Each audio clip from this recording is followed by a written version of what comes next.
کچھ عرصہ پہلے D G I S P R نے ایک پریس کانفرنس کی، اس میں ویڈیوز چلائی گئی ہم لوگوں کی، سب کی ویڈیوز چلی، لیکن شہزاد اکبر صاحب کی ویڈیو پہ specifically D G I S P R نے کہا کہ ہٹاؤ، میں نہیں دیکھنا چاہتا۔ تو شہزاد اکبر صاحب کے چہرے سے انہوں نے نفرت کا اظہار کیا اور پھر ان کے چہرے پر ہی اٹیک کیا گیا 24 تاریخ کی صبح 8 بجے کے بعد۔ محسن نقوی صاحب یہ جناب شہزاد اکبر صاحب کے حوالے سے 18 نومبر کو ایک پریس کانفرنس کرتے ہیں، نہ صرف شہزاد اکبر بلکہ باقی سب لوگوں کو بھی اس میں رگیڑتے ہیں۔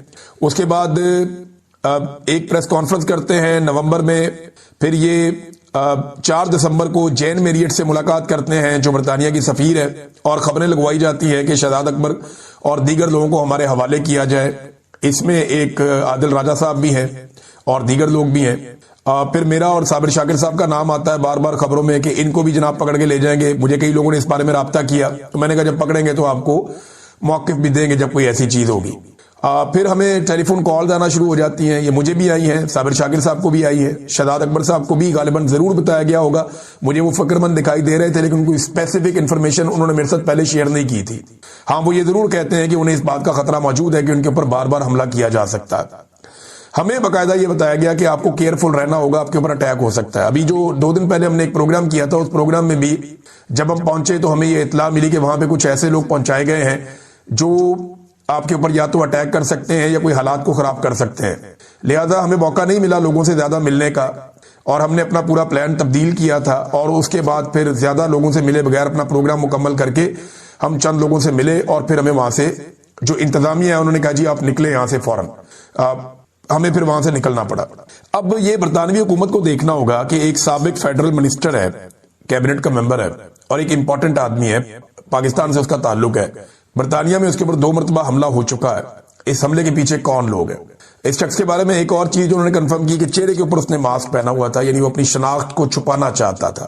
یہ ایک انتہائی افسوسناک واقعہ ہے، اور یہ واقعہ بتا رہا ہے کہ کس طریقے سے مخالف آوازوں کو کچلنے کا رجحان بڑھتا چلا جا رہا ہے، اور یہ بڑھتے بڑھتے پاکستان سے باہر بھی چلا گیا۔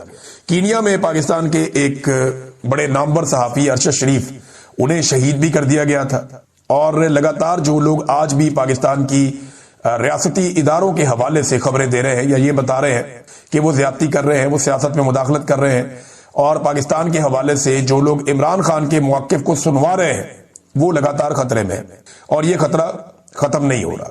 یہ ناظرین خبر ہے، میں نے آپ تک پہنچا دی ہے، اور یہ بات آپ اپنے ذہن میں رکھیے گا کہ ایسی چیزیں خوف زدہ نہیں کر سکتی، نہ تو شہزاد اکبر خوف زدہ ہے، نہ اس سے پہلے کبھی کوئی اور خوف زدہ ہوا۔ یہ جو مرضی کر لیں، یہ کام تو ہوتا رہے گا، یہ سلسلہ رکے گا نہیں۔ جب ہم نے یہ کام شروع کیا نا، ہمیں اس بات کا آئیڈیا تھا کہ اس کے نتائج کیا ہو سکتے ہیں، پہلے دن ہی پتا تھا کہ اس کے نتائج کیا ہو سکتے ہیں، اور وہ نتائج بھگتتے بھگتتے ہم یہ کام کرتے رہے، تو ہمیں آئیڈیا ہے کہ آگے کیا ہو سکتا ہے، میکسیمم کیا ہو سکتا ہے، اور جو ہم کر سکتے ہیں وہ ہم کرتے رہیں گے۔ ہمارا کام ہے آواز اٹھانا، بولنا، اور جمہوریت کے لیے، پاکستان میں آزادی اظہار رائے کے لیے، انسانی حقوق کے لیے، مینڈیٹ کے احترام کے لیے، رول آف لا کے لیے ہم آواز اٹھاتے رہے ہیں، ہم آواز اٹھاتے رہیں گے۔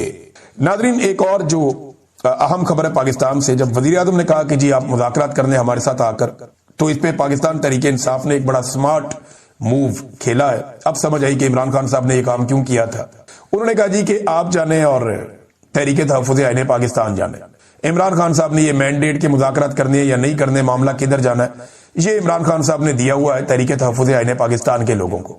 پی ٹی آئی نے کوئی مذاکرات نہیں کرنے، ہماری طرف سے سرخ جھنڈی ہے، پی ٹی آئی مذاکرات نہیں کر رہی، پی ٹی آئی تو کرے گی احتجاج، اسٹریٹ موومنٹ کا آغاز کرے گی جس کا عمران خان صاحب نے کہا ہوا ہے، تو ہم تو کریں گے جناب اپنا وہ کام، یہ پاکستان تحریک انصاف نے کہہ دیا، ہماری طرف سے مذاکرات نہیں ہے۔ ہاں تحریک تحفظ آئین پاکستان کے ساتھ آپ نے مذاکرات کرنے ہیں، وہ عمران خان صاحب سے آپ ان کی ملاقات کروائیں، وہ جانے اور عمران خان صاحب جانے۔ تو پی ٹی آئی نے جو نارملی ہوتا ہے یہ تھا کہ جب بھی کبھی مذاکرات ہوتے تھے تو پی ٹی آئی کی احتجاجی تحریک متاثر ہو جاتی تھی کہ جناب ایک طرف احتجاجی تحریک چل رہی ہے، ایک طرف مذاکرات چل رہے ہیں، یہ کس طرح کی تحریک ہے۔ تو اب پی ٹی آئی کہہ رہی ہے جی ہمارا فوکس صرف تحریک پہ، ہمارے لیڈر نے کہہ دیا ہم نے مذاکرات نہیں کرنے، ہم تحریک چلائیں گے۔ تحریک تحفظ آئین پاکستان کہہ رہی ہے ٹھیک ہے آپ نے مذاکرات کرنے ہیں، تو نئے میثاق جمہوریت پر بیٹھ جاتے ہیں۔ اب اس میں جو عمران خان صاحب کے دستخط ہے وہ ہم کروا لیں گے، یہ انہوں نے گارنٹی دی۔ نیا چیف الیکشن کمشنر لایا جائے اور نئے انتخابات کروائے جائیں، یہ 2 شرائط انہوں نے رکھ دی تحریک تحفظ آئین پاکستان میں۔ نیا میثاق جمہوریت کر دیتے ہیں۔ میثاق جمہوریت کیا 2006 میں اپوزیشن جماعتوں نے کیا تھا، اس وقت کا ڈکٹیٹر پرویز مشرف